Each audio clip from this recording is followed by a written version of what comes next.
Esta noche en el programa En Pareja hablaremos sobre diferentes maneras de vivir mi sexualidad. Así es que yo te invito a que me acompañes. Comenzamos. Este programa se disfruta en pareja. En pareja. Todas las respuestas, las terapias y conceptos de la sexualidad humana tratados por un especialista. El Dr. Gilberto Martínez. Acompáñanos en pareja.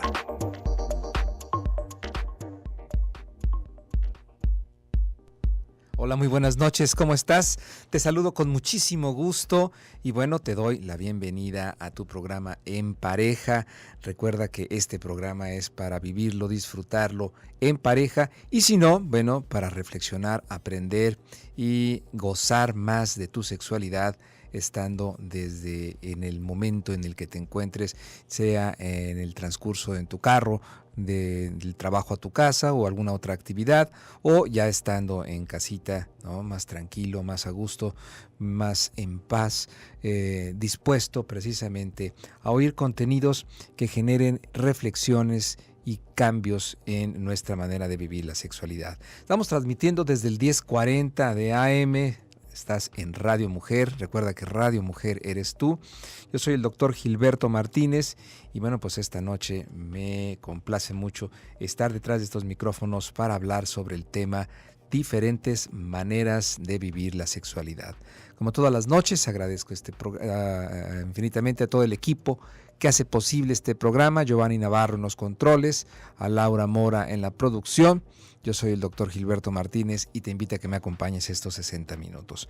Y para hablar del tema, quiero agradecer también su presencia aquí en cabina a la psicóloga, especialista también en sexología, Rocío Martínez, que precisamente nos va a platicar más sobre este tema, diferentes maneras de vivir mi sexualidad. Rocío, muy buenas noches, ¿cómo estás? Buenas noches, agradezco la invitación y un saludo a todas las personas que en este momento nos están sintonizando. Bien. Gracias.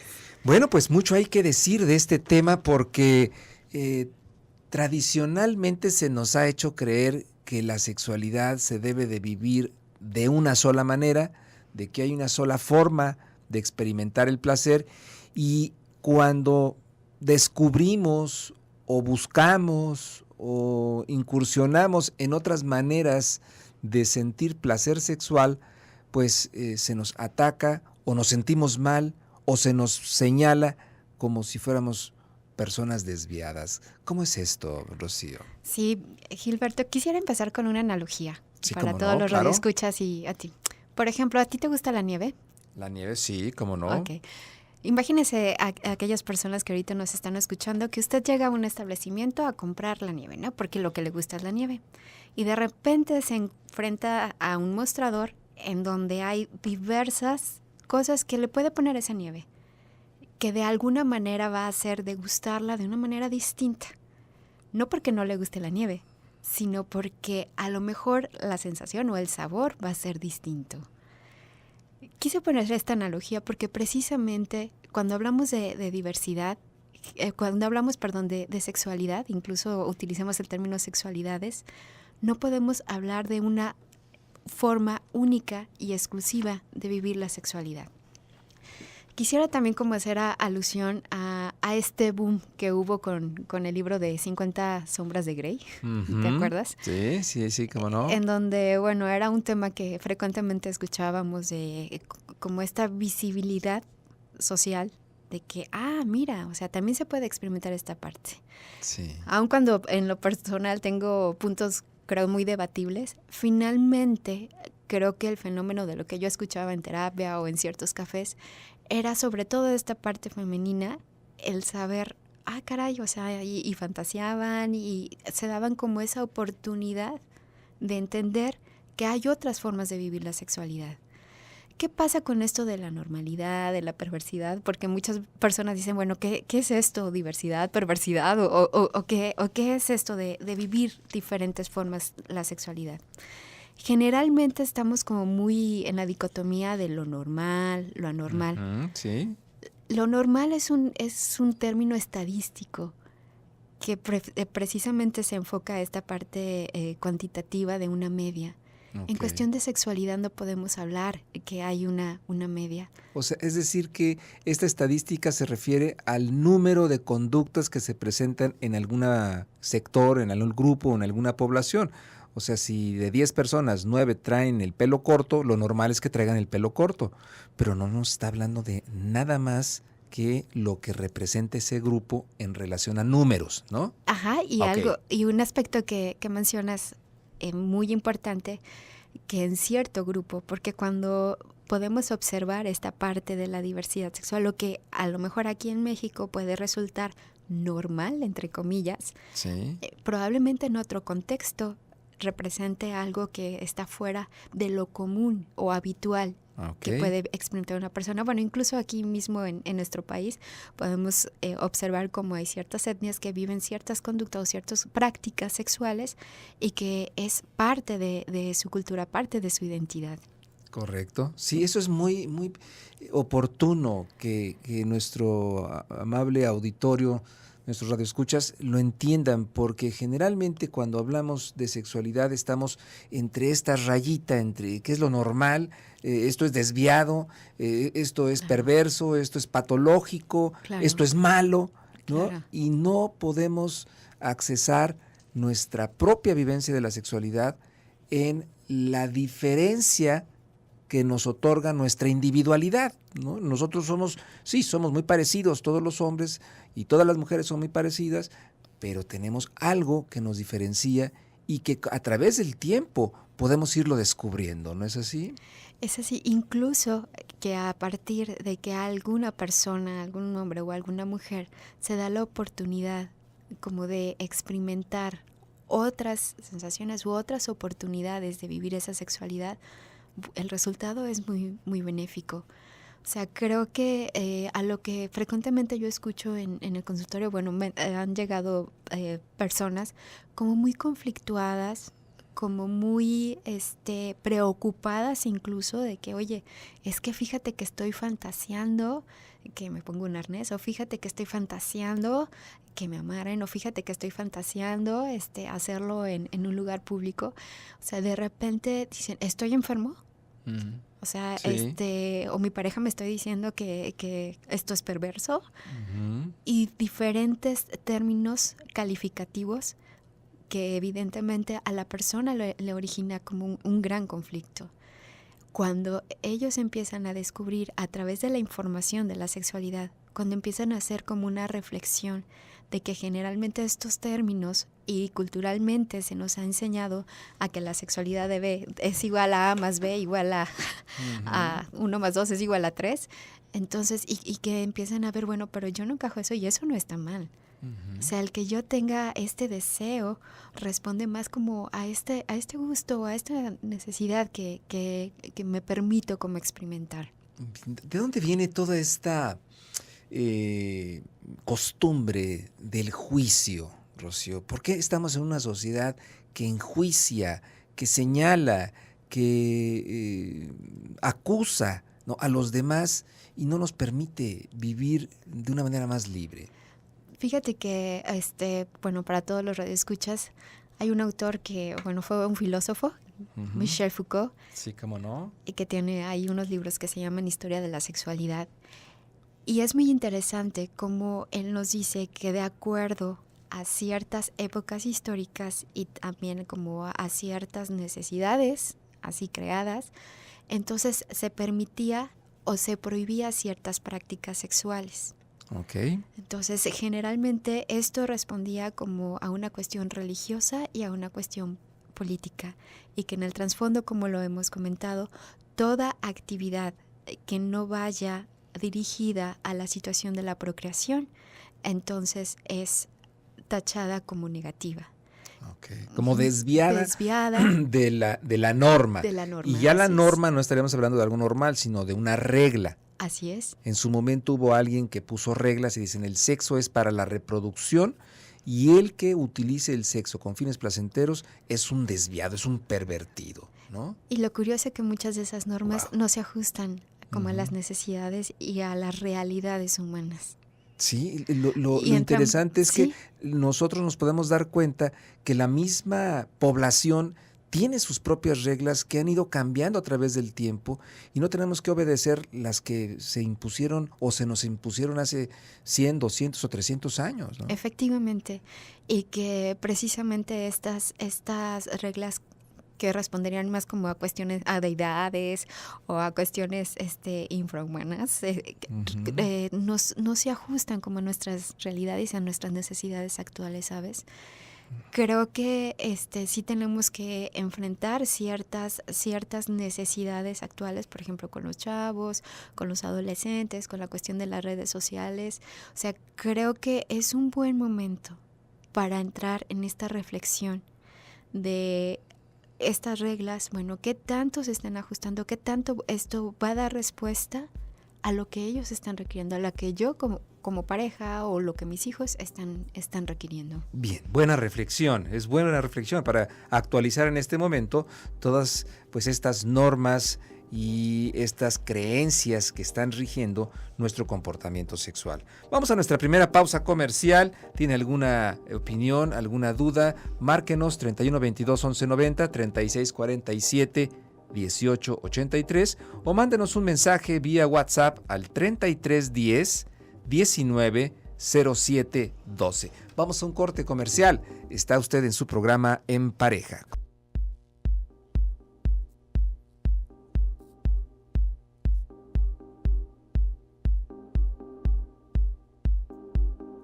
Bien, seguimos en su programa En Pareja, hablando hoy de las diferentes maneras de vivir mi sexualidad. Me acompaña la psicóloga especialista en sexología, Rocío Martínez, y bueno, pues el hecho de que tengamos gustos, maneras diferentes de excitarnos, no necesariamente tiene que haber problemas psicológicos en ese tipo de conductas, ¿no? Habrá quienes lo hagan por elección, habrá quienes lo hagan por curiosidad, habrá quienes lo hagan por aburrimiento, habrá quienes lo hagan porque rehuyen del encuentro sexual directo con otras personas. En fin, mucho que seguir hablando de este tipo de comportamientos. Y Rocío, ¿cuáles vendrían a ser otras formas distintas de vivir nuestra sexualidad y que muchas veces las personas las ubican dentro del renglón o del cajón de lo patológico, de lo que no debe de ser? Correcto. Mira, el doctor Juan Luis Álvarez Gayub, investigador y fundador de IMESEX, a través de su práctica clínica, descubrió que existían ciertas formas en las que los pacientes referían y las denominó expresiones comportamentales de la sexualidad, un término que deja de ser menos valorativo y más descriptivo. Okay. Y por ejemplo, voy a mencionar de las que él nos habla. Claro que les digo, esto es como un amplio espectro, porque no volvemos nuevamente como a encasillar. Pero una de las prácticas más frecuentes, por ejemplo, primero hablaríamos del fetichismo, que es el gusto por tener algún objeto o pertenencia de alguna otra persona. Correcto. Este gusto puede llevar a una situación, a una respuesta sexual.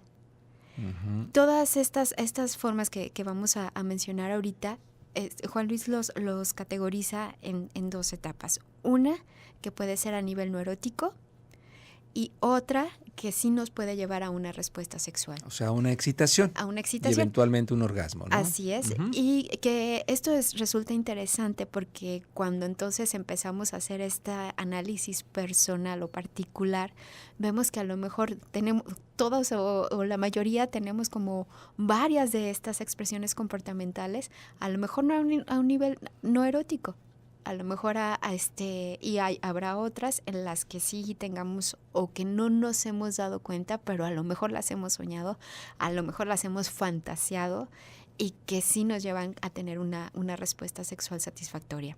Correcto. Entonces la primera que hablaríamos es la del fetichismo. La segunda sería el exhibicionismo.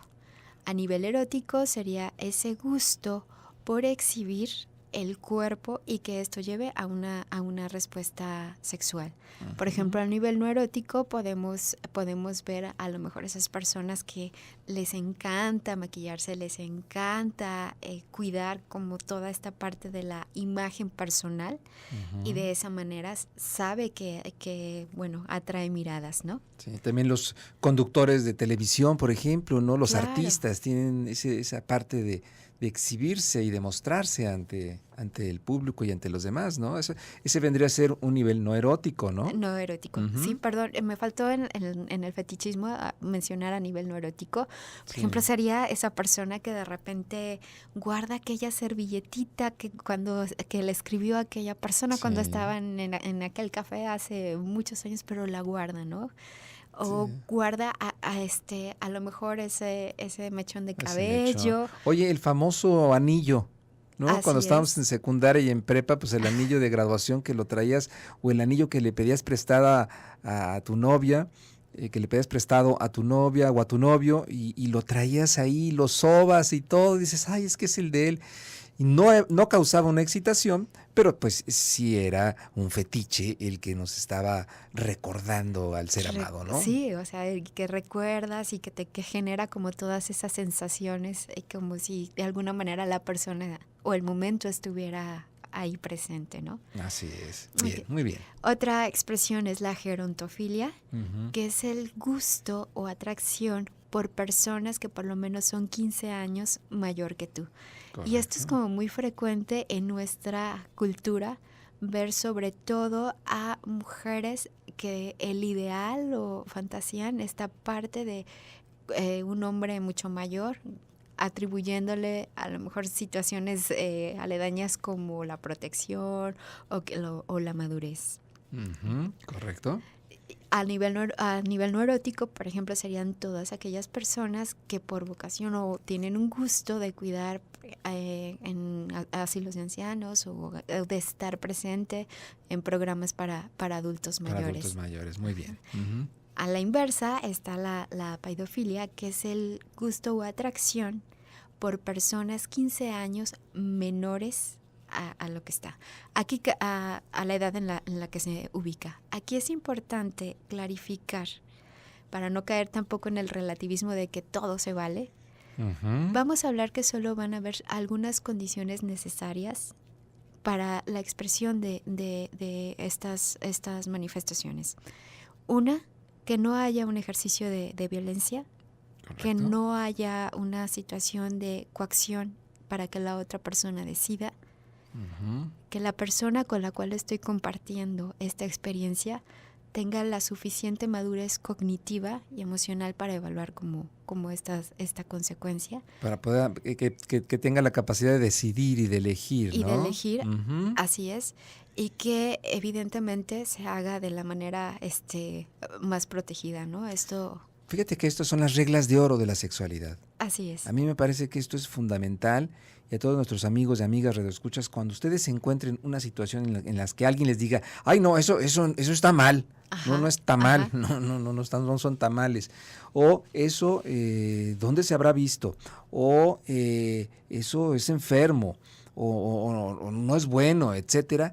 Vamos a repetir estas reglas de oro, Rocío, para que las personas sepan ¿qué nos referimos cuando estamos hablando de un comportamiento saludable dentro de sexualidad? Entonces, la primera es...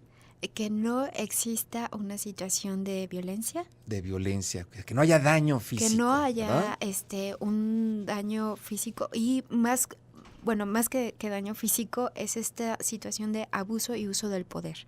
Ok. Porque a lo mejor sí me gusta que haya como ciertas cuestiones físicas, pero lo voy a decidir y a conveniar con la otra persona con lo que le estoy practicando. Okay. Pero yo me refiero a una situación en la que se force a una persona, en la que haya una situación de un riesgo o incluso una lesión física cuando la persona no desea vivir esta experiencia. Perfecto. Que son como dos situaciones distintas. Eso sí hay que marcarlo muy bien, porque muy esto estamos hablando ya de conductas de riesgo, ¿no? Así es. El que no haya coacción, O sea, creo que no se vale el que, ¿sabes qué? Es que yo no quiero vivir esto. No, pero que la pareja te diga, si no lo vives, entonces voy a tener una sanción contigo, o con esta parte de la manipulación emocional. Me voy, no me vas a volver a ver, o no te voy a dar dinero, o etcétera, ¿no? Claro, porque ahí va a mermar su decisión. O sea, Sí, no claro. no va a ser una decisión libre o voluntaria, sino va a ser una decisión para que el otro o la otra no se moleste. Ok, correcto. La tercera es que estas prácticas solo compartirlas con personas las cuales tengan esa madurez cognitiva y madurez emocional para evaluar la situación y sus consecuencias. Y ahí estamos hablando de, pues definitivamente no estaríamos aceptando prácticas de ese tipo con niños. Con niños, así es. Ni con personas que tengan tienen alguna una discapacidad, ¿no? definitivamente. Okay. Sí, lo menciono específicamente en esta parte de la paidofilia porque en varios foros me han preguntado, oye, entonces, ¿sí se vale con niños? Les digo, precisamente parte del abuso sexual es que el perpetrador lo forma o empieza a interactuar con el menor de una forma de juego, y que en muchos casos el niño o la niña puede aceptar esta situación precisamente porque no es algo que esté dentro de su repertorio infantil y que no sabe cuáles van a ser las consecuencias. Ahí vemos específicamente cuál es la diferencia. Un adulto sí va a saber de qué manera se va a acercar a ese niño o a esa niña y cuál va a ser su intención. El niño no. Correcto. El niño y la niña no lo van a saber. Bien, eso tiene que quedar muy claro y Claro. tenemos que seguir abonando mucho conocimiento y mucha claridad para seguir previniendo este abuso sexual infantil, ¿no? Claro que incluso yo lo denomino agresión. ¿Agresión? ¿Sí es Agresión una sexual, agresión? sí, porque si nos vamos a la definición literal de abuso, a la del diccionario, significa algo que yo concedí y que alguien traspasó. Y estamos hablando de que el acto que se hace de un adulto, un perpetrador, hacia un niño o una niña, es una situación de agresión y de violencia sexual. Creo que parte de irlo denominando y de irlo hablando tal cual como ocurre el fenómeno, o sea, es importante. Claro, y hay que ponerle, como siempre en sexualidad, hay que ponerle nombre a las cosas. Claro. En el momento en el que ponemos nombre a las cosas, aparece en nuestra mente un referente muy concreto y entonces podemos relacionarnos de una manera responsable de nuestros actos, ¿no? Así es, y que es parte como de nuestra labor, ¿no? Y como de este espacio y de las personas que en este momento nos escuchan. Les digo que en momentos es como una avalancha que vamos contracorriente con toda esta historia, con todos estos años de desinformación, y que hoy en día aún sigue prevaleciendo en diferentes contextos. O sea, sí es como una labor importante empezar a nombrar, el empezar a tener información, pero científica. Así es, ponerle las cosas y llamarlas como son y hablar de la sexualidad desde una despatologización, desde una desmedicalización o de una desperversización, te podría decir, porque tenemos una historia muy, muy contundente en que todavía sigue habiendo en ciertos grupos y sectores de la población gentes que ven la sexualidad de una manera muy negativa, de una manera totalmente distorsionada. Pero bueno, como dice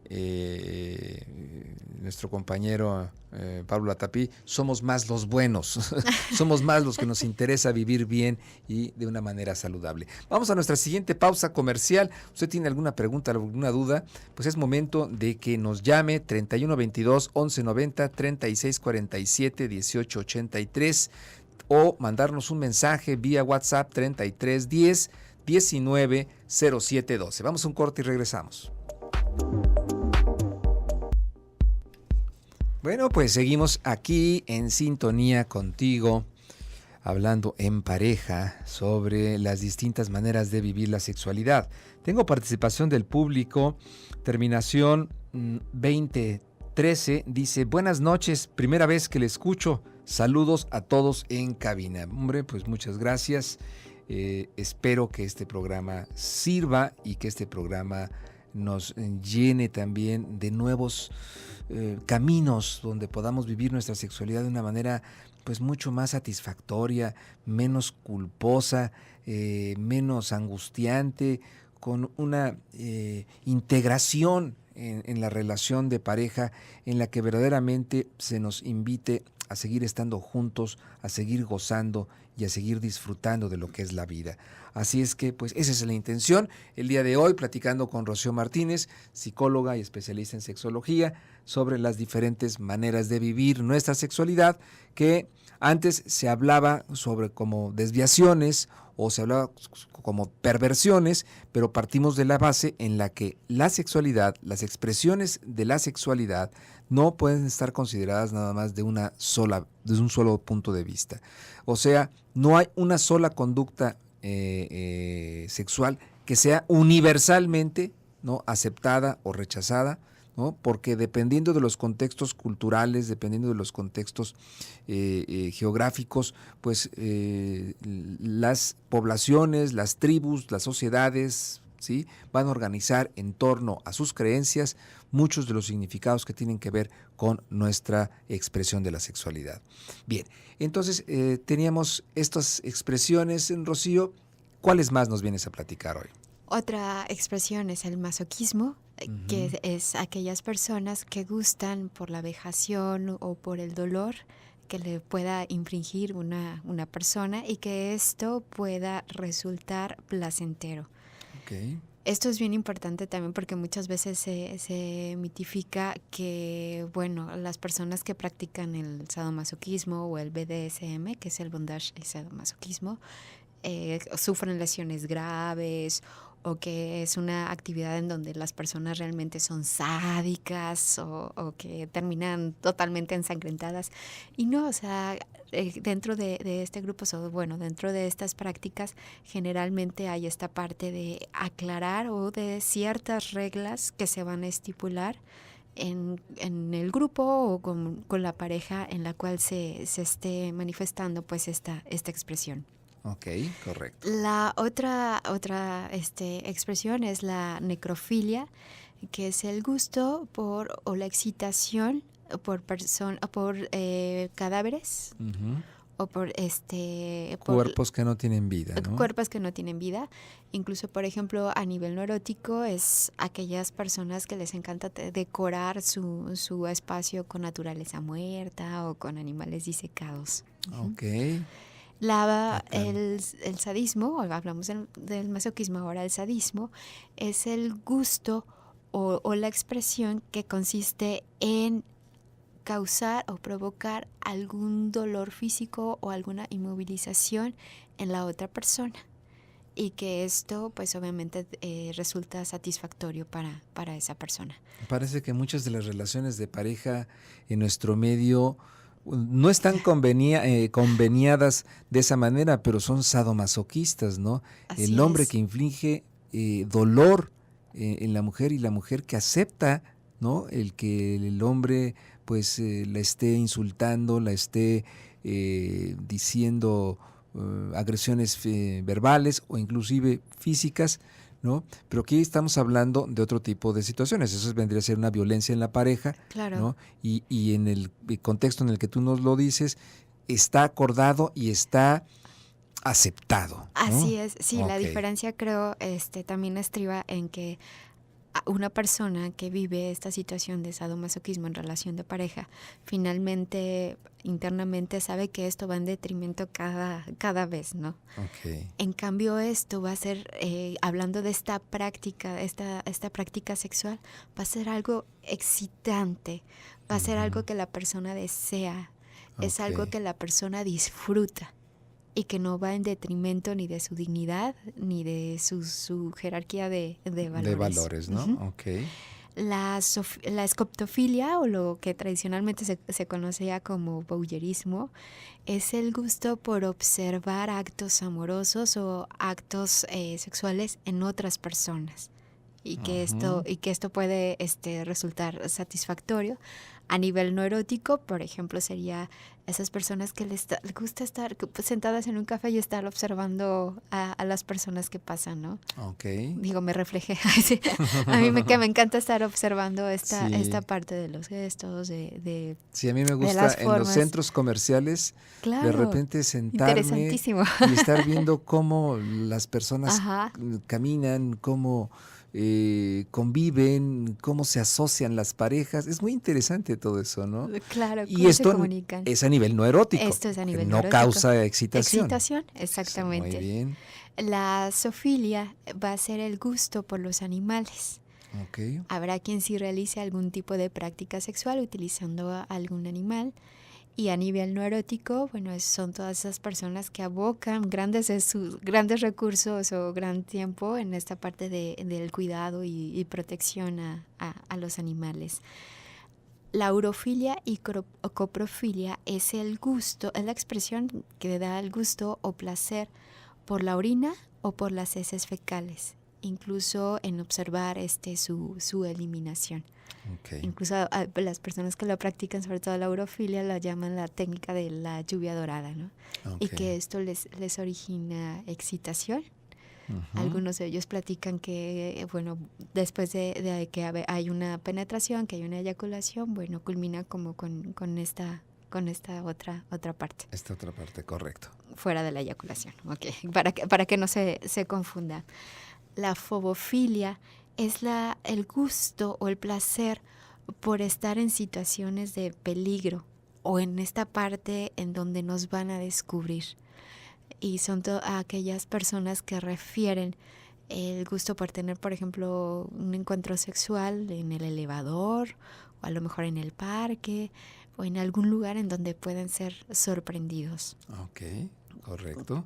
De ahí entendemos el por qué muchas personas pues son sorprendidas y decimos, oye, pues qué incómodo, ¿no? Qué incomodidad, ¿no? Cómo se están exhibiendo ante la demás gente. Bueno, es que en el fondo hay esta excitación, por el riesgo, ¿no? De que existe de verse sorprendidos y entonces eso pues les alimenta esta práctica, ¿no? Claro, y lo viven, o sea, para ellos resulta, para las personas que tienen este gusto lo disfrutan, ¿no? Okay. Me acordé una pareja que tenía y que decía que se iban a cierta hora de la noche afuera del degollado, la chica con una gabardina y ya sabía que bajando cierto escalón se abría la gabardina y estaba su pareja en cierta escalones esperándolo, ¿no? Como esta parte entre el gusto, la sorpresa, la adrenalina que generaba el que pudieran ser descubiertos. Ok, muy bien. La grafofilia, que esta expresión va a tener dos dimensiones. Primero, la logofilia, que es el gusto por leer, a nivel erótico, el gusto por leer a lo mejor toda esta poesía erótica o libros eróticos que puede resultar para algunas personas excitantes. Y la iconofilia es el gusto por ver imágenes que puedan llevar como a una excitación. Correcto. A nivel no erótico, vemos, por ejemplo, a aquellas personas que les encanta estar leyendo, que les encanta estar viendo como ciertas imágenes. También a aquellas personas que les gusta estar escribiendo, y que no tiene que conllevar precisamente a una respuesta sexual. Bien. La tribofilia es el gusto o el placer por tocar. Generalmente esta se divide en tribofilia activa y pasiva. La tribofilia activa es ese gusto por tocar a la otra persona. Y la tribofilia pasiva es el gusto porque mi pareja o la persona con la que esté experimentando esta práctica sexual toque mi cuerpo. Okay.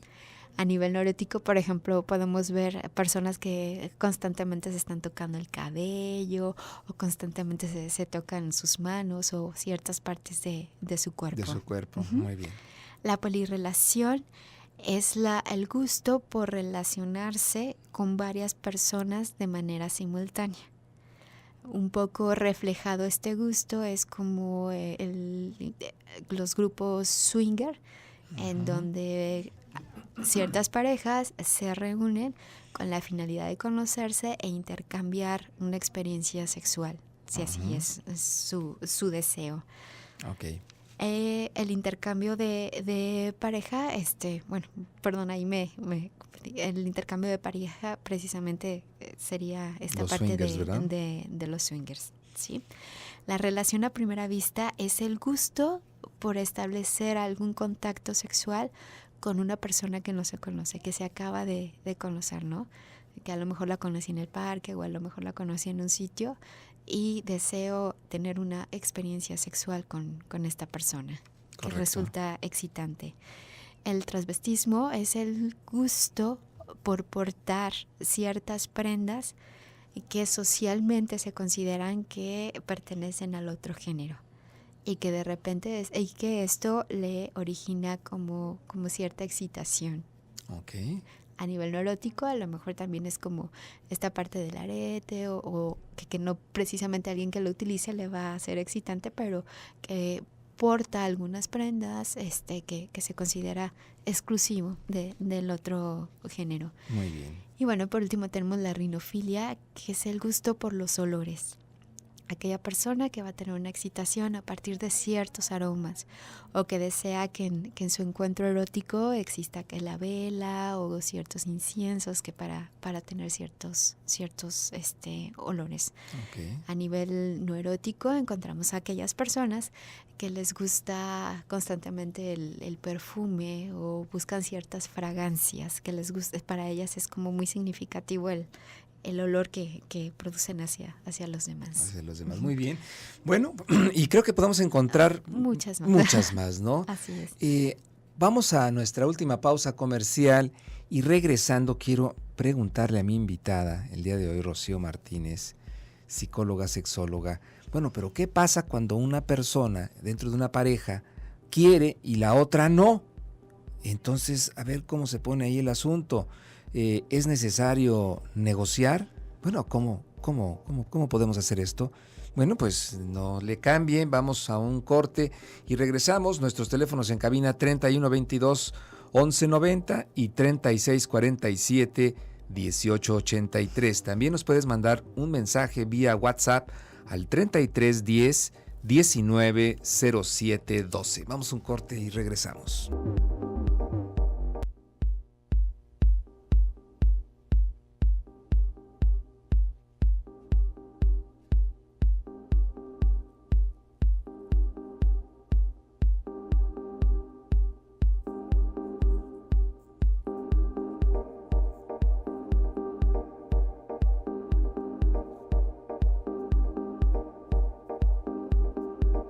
Bien, pues seguimos platicando dentro también del corte, pues de diferentes formas en las que las tribus, las sociedades, las personas han significado o resignificado ciertos rituales, ciertos simbolismos en prácticas sexuales que para nosotros pudieran ser verdaderamente escalofriantes, ¿no? Y que para ciertas condiciones grupales, étnicas, pues es lo normal, ¿no? Hasta inclusive sería símbolos de masculinidad o de feminidad o de amor en la relación de pareja, y que no porque sea diferente a lo que nosotros estamos acostumbrados, necesariamente sean unos desviados o sean unos pervertidos o sean unos endiablados, ¿no? O sea, hay que tener muy en claro que muchas de las cosas que nos escandalizan es porque no sabemos qué es, ¿no? Y no lo hemos experimentado y por lo tanto, como no lo experimentamos, no existe. Y si no existe para mí, entonces es algo pervertido, ¿no? Que muchas veces ese es el motivo por el cual la sociedad acusa, señala o enjuicia, ¿no? Castiga el hecho de que haya prácticas sexuales diferentes a las de ciertos sectores de la población. Pero bueno, antes de irme al corte, te quería preguntar y ahora te pregunto, estimada Rocío, sí. ¿Qué hacer cuando en una pareja uno de ellos quiere tener una cierta práctica sexual y el otro no? ¿Cómo se negocia esto? ¿Se puede? Claro. En primer lugar, hay que iniciar a nivel individual. No podemos empezar a negociar si no nos conocemos nosotras mismas, él o ella, para poder entonces llegar a una negociación. Generalmente cuando llegan a consulta y hay esta parte de conflicto, de que bueno, es que yo deseo vivir esto y ella no, empezamos con esta parte de introspección. O sea, ¿qué es lo que quiero? ¿Qué es lo que me gusta? No me gusta esto porque me dijeron en algún momento que era malo, pero en algún momento lo he deseado.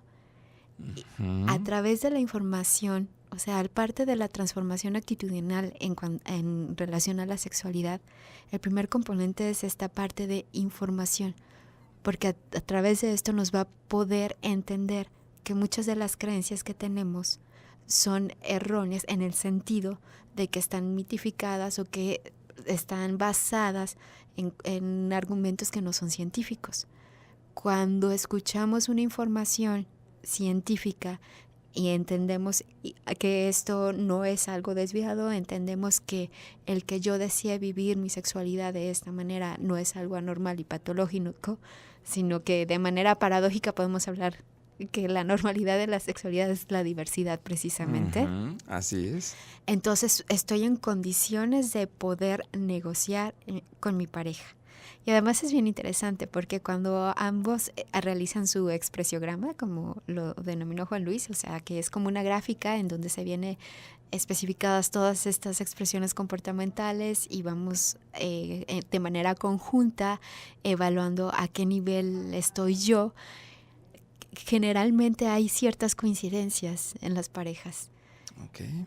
Y aquello que a una u a otra, a uno u otro miembro desea vivir, entonces como yo ya sé lo que sí quiero y lo que sí anhelo, entonces estoy en esa posibilidad de decir, órale, va, vivimos esta, porque sí deseo, porque sí me gusta, porque sí estoy, sí a lo mejor no me había dado nunca la oportunidad de visibilizarla y adelante, ¿no? Uh-huh. Y a la par, o sea, tu pareja también estás dispuesto como a negociar esta otra parte, a vivir. Correcto. Y esto es muy importante porque es parte también de lo que viene siendo el crecimiento de pareja en el terreno de la negociación, ¿no? Así es. Y como tú dices, lo importante que es primero saber qué es lo que quiero, qué cosas acepto, qué cosas no acepto, pero ¿por qué no las acepto?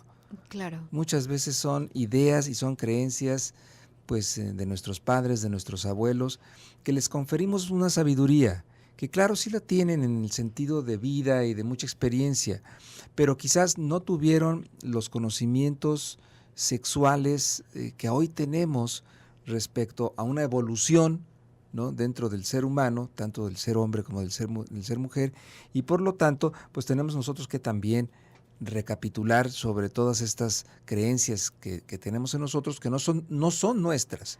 Y entonces para negociar un comportamiento sexual, primero tenemos que apropiarnos de nuestras creencias, aunque vayan en contra de las que obtuvimos en nuestra familia de origen, ¿no es así? Sí, claro, es realizar esta autobiografía, es como un viaje interno en el que me voy a descubrir cuáles son mis propios valores, cuáles son mis experiencias que de alguna manera me han definido lo que soy hoy. A través de estos conceptos o estas creencias, ¿qué es lo que quiero? ¿Qué es lo que anhelo?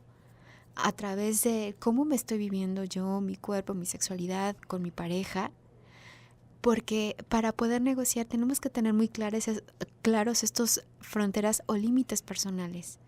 Y sé que en donde esté, con quien esté, si no se cumplen estas condiciones, entonces no hay relación, no hay negociación. Okay. Pero para eso hay que hacer este viaje al interior, hacer esta autobiografía, o sea, desde aquellos eventos de la niñez, desde aquellos eventos en mi adolescencia, cómo me viví adolescente, cómo viví mis primeras experiencias sexuales, me sorprendieron, me sentí como muy culpable, aprendí que desde qué momento que eso era malo, que era sucio, y entonces de alguna manera reflejó, se impregnó en nuestros cuerpos. Son significados que se impregnan en nuestros cuerpos y que evidentemente cuando estamos en la experiencia de pareja, pues obviamente ahí hay como esta parte de conflicto. Ujú. Por eso es tan importante hacer este viaje interior, les digo, para poder tener como muy claros cuáles van a ser estos límites y cuáles van a ser estas fronteras, para llegar a una negociación en el amor. Ok. Y que sea verdaderamente un amor genuino, un amor auténtico, no un amor repetido como el que vivieron tus papás Así es. o tus abuelos, ¿no? Porque a lo mejor, híjole, tus papás pues vivían un amor pues muy precario, un amor con muy pocas consideraciones que antiguamente se veían normales, ¿no? Ajá, El ajá. hombre era el que decía y la mujer era la que callaba y se aguantaba, ¿no? Y entonces seguir ese tipo de prácticas nada más porque lo vivimos en casa o así eran nuestros papás, pues sería perder una riqueza extraordinaria que nosotros podíamos tener a nuestro alcance si desarrollamos este viaje interior para poder ir también conectando con nuestras creencias, con nuestros gustos, con nuestra forma personal de vivir la sexualidad. Diferente, sí, o a lo mejor parecido en muchos ángulos, pero a final de cuentas es nuestra manera, nuestra personal manera de vivir la sexualidad. Efectivamente, incluso de Gilberto, para todos nuestros radioescuchas, imparto un taller para el próximo domingo 14 de mayo, Ok.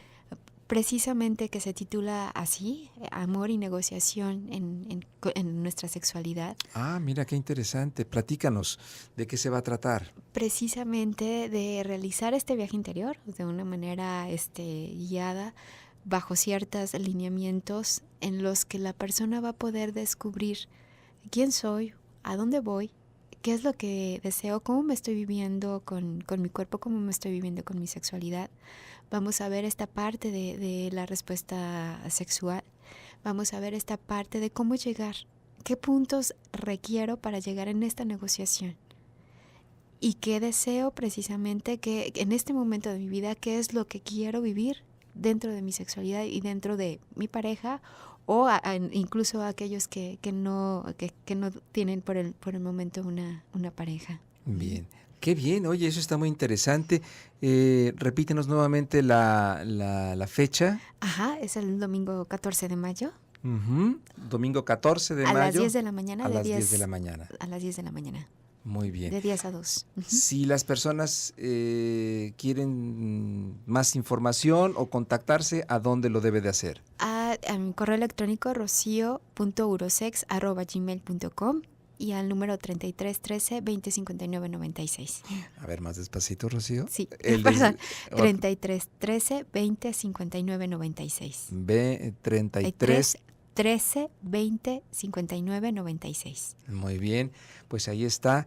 Si usted quiere aprender a negociar en el amor y en la sexualidad, pues esto es muy importante porque pues verdaderamente nos lleva a descubrir nuevas formas de vivir nuestra sexualidad y de vivir nuestro amor también, ¿no? Así es. De una manera mucho más efectiva, de una manera mucho más pues más agradable y sobre todo más individual, más auténtica, ¿no? Mira, aquí tengo participación del público, terminación 2987, dice: buenas noches, felicidades a la invitada, una manera muy profesional de abordar el tema. Gracias infinitas. Hombre, pues muchas gracias por tu llamada a nuestra amiga Radio Escucha que se comunicó con nosotros. Pues esa es la idea, ¿no, Rocío? Que podamos nosotros hablar de estos temas y dejar esta información abierta para que el público pues pueda hacer y apropiarse de su propia sexualidad, valga la redundancia, para vivirla de una manera más plena y feliz, ¿no? Así es. Cuando observas que aquel hombre o aquella mujer empiezan como a darse permiso, a encontrarse con sí mismos y a explorar otras áreas de sí mismos en relación con el otro, es como si literalmente se quitaran como mucho peso de encima y decir, bueno, esto era como mucho más sencillo de como lo habíamos creado, ¿no? Bien, pues te agradezco mucho, Rocío, el que hayas Gracias. estado en esta noche aquí en Pareja. la invitación está vigente para que otro día pues también nos sigas platicando de tantos y tantos temas que hay que hablar, que reflexionar y que conocer respecto a la sexualidad. Si puedes volver a mencionar tus teléfonos, por favor. Claro que sí, gracias. Es el 33 13 20 59 96.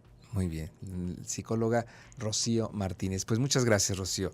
Gracias. Gracias a usted por su atención. Yo lo espero mañana en punto de las 9 de la noche. Vamos a tener un tema muy interesante, cuando las ganas se van. Hasta luego, buenas noches.